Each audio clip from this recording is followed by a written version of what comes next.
One element of President Biden's coronavirus relief plan would raise the national minimum wage to $15 per hour. The president admits that part of his plan may not survive, but it's spotlighting the issue of how much or how little people earn. 9 on your side's Ford Sanders talked with people here in the East about calls to raise that wage.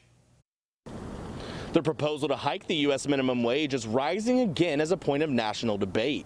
President Biden says increasing the wage to $15 an hour will help people, especially in the pandemic. And the cost of living back in the day, you could survive off of $7.25, but you can't do that now. President Biden has the wage increase in his $1.9 trillion COVID relief bill. Lawmakers say it could help the economy and workers or hurt employers. We all support higher wages, but a $15 federal minimum wage would be counterproductive to this goal. When everybody's making more money, everybody's spending more money, what it does is creates a lot more customers.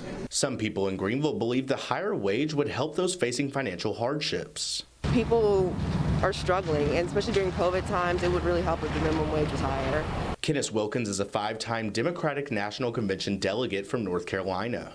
He says the minimum wage should be increased, but maybe not to $15. I am a small business owner and in the healthcare industry, and I would not be able to sustain that. We only make that per hour ourselves, so we could not pay $15 per hour to an employee and keep the business open.